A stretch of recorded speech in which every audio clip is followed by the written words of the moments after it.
Okay, so a while back, I made the video, Will Pokemon Sun and Moon suck? And the short answer is, no, they did not suck.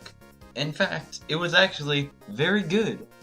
As it turns out, Pokemon didn't need to keep a slow, steady evolution between games. Throwing out major conventions and shaking up the status quo was just what this series needed. From the large emphasis on narrative, to the trial system replacing gyms, to the addition of Z-moves, Pokemon Sun and Moon feel especially unique and inventive, and are definitely quality Pokemon experiences that are another must-have for the 3DS family. But enough of that, let's get into the actual review.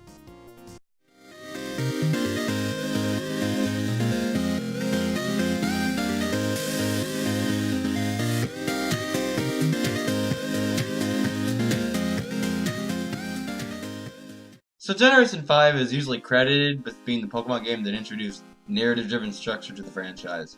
It devoted much more of its time and effort to the storyline than previous games did. However, it seemed like everyone hated that, and now it's basically a meme within the community that Gen 5 is the worst generation. So with Gen 6, they took a step back with the story, but that didn't really work either. You guys remember these exciting characters like the little girl, the rival, I think? The guy who dances? And the nerd, maybe? Well, with Pokemon Sun and Moon, Game Freak put all their chips into the storyline, and it paid out big time. For the first time, I actually feel attached to these characters with a non-bias. Well, I mean, except for Hau. Hau's just, he's Hau, alright? But if we look at the rest of the cast, we have a great ensemble here. The edgelord himself, Gladion, the charismatic Professor Kukui, the mysterious assistant Lily, and Hau are all recurring characters that you'll grow to love, or tolerate. All of the trial captains and island kahunas, more on that later, are all very simple, but uniquely characterized and likable. If you showed me any of their pictures, I could probably give you their names and some of their characteristics. That might seem pretty trivial, but for Pokemon games, making your quote-unquote gym leaders have significant personalities is huge. The villains in this game are great too. I love how Team Skull is really just a bunch of millennial kids who try to act cool, but then no one ever takes them seriously. It's a great running gag and it's hilarious. And their leaders are nice too. Plumeria is a bit underdeveloped, but you can see she's really not a bad person, and just trying to look out for the people that she calls her family. And then we have your boy Guzma, who's a tough guy with some great lines that you'll quote endlessly all the time, repeatedly to your friends, until you annoy them to death. Trust me, I've lost some good men because of these one-liners. And let's not forget about the best character, my man Nanu. If you play the game, you'll get it. I won't spoil anything, but when the story really picks up, it actually gets pretty interesting, and I actually feel invested. And there are actually some legitimate plot twists. Well, I mean, some are more unexpected than others, but I mean, it's a Pokemon game, so you have to get it some slack.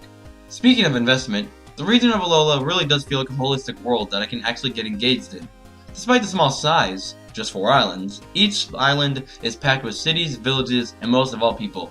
And there are many memorable set pieces everywhere. The world feels real. The game mechanics are actually fairly changed in Sun and Moon. Not only are there noticeable additions to the battle layout, but they also got rid of gyms. I originally thought this was going to be a bad idea, but it turned out great. While some of the trials devolve into tedious fetch quests and the sort, most involve just lots of battling, and those that don't are usually kept pretty short. And each trial does end with a boss battle with a totem Pokemon, a guardian of the trial site that has boosted stats and summons a partner Pokemon. The trials are all pretty challenging and unique, so the game always feels fresh, inventive, and exciting. The new method of trials also gives you more chances to interact with the trial captains and island kahunas, who are basically the gym leaders here. You get to actually see their characterizations during the trial, as opposed to other games where characterizing gym leaders basically involved a quote at the beginning or end of a battle, or interrupting the game for a side quest. It feels more organic this way, and if you really are pining for gyms, each island has a kahuna, which are basically just gym leaders with a different name. Luckily, the Elite Four and Champion are left untouched, and provide a nice tether to the rest of the series right at the end of the game.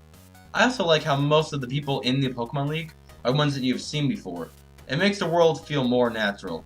Although, the person who is the champion does feel kind of out of place. The difficulty in this game is decently challenging, and it almost never feels too easy or too hard.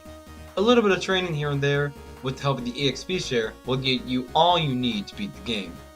The EXP share has been a bit controversial, and I agree, it made X and Y way too easy.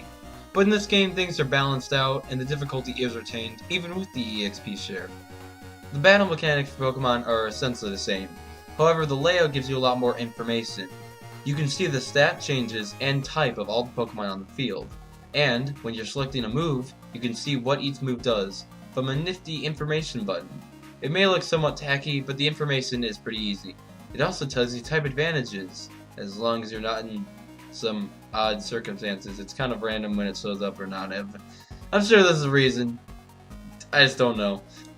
One thing I dislike about Sun and Moon is how they, for the most part, discard the Mega Evolution system in favor for the new Z-moves.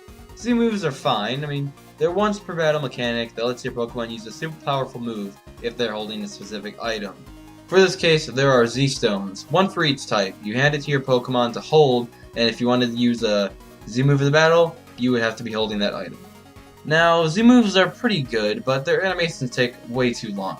And since they're type-based, they are tied to type effectiveness, meaning you can use a Z-move and go through all the animation and all the fancy flair and still only do like 10 damage.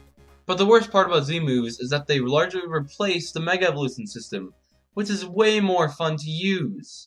The other major addition to this game is a lot less bad. It's the Alolan forms. Basically, they took some Gen 1 Pokemon and made them look different and have some different types. The effects range from laughable to awesome, but in the end, it's a fine mechanic and it's pretty unobtrusive, so you could go your whole game without noticing it, or you could really like it.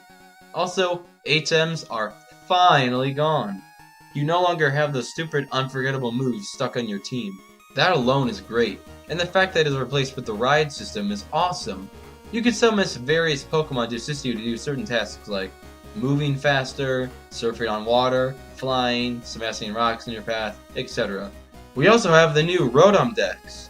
Originally I thought this was a really weird idea, but I was pleasantly surprised that it was actually really great. It takes up your bottom screen and has an expandable map, and it displays waypoints so you never get lost. Rotom also has some great one-liners, and he's pretty much one of the better characters in this game. Except for Nanu! Seriously, play the game and you won't get the joke. The one thing I dislike about the Rotom Dex is that since it took up the entire bottom screen, you no longer have menu buttons on there. But I mean, it's not that inconvenient since you could just press X, but, you know, it was better before. But what is unforgivable is the changes they made to the online user interface. X and Y's online system was so close, just a little awkward, but Sun and Moon take it a step backwards. Instead of having a simple menu on your bottom screen, in Sun and Moon you have to go to your menu, then open up a separate world from one of the buttons. Basically, it's overcomplicated and I've never used any of the mini games there, but you have to go there regardless. It's an extra step, but at least when you get there, the menu isn't that much more complicated. But still, it is very annoying and confusing to people first doing it. However, there are some other features in the menu that are a lot more useful. Pokemon Refresh is basically Pokemon Me, but you can heal status effects like paralysis and poisoning. And the Pokepelago is a great way to get some cool items, some cool Pokemon, and IV Train. In conclusion, Pokemon Sun and Moon are a major breath of fresh air to the Pokemon franchise. While X and Y were the perfect synthesis of everything that had come before, Sun and Moon are something new and original, with an engaging story, lovable characters, intuitive battle layout, fun new mechanics, albeit with some odd user interfaces, and a great new roster of Pokemon. Sun and Moon are great Pokemon experiences and games in general, and are definitely must-haves for the 3DS family.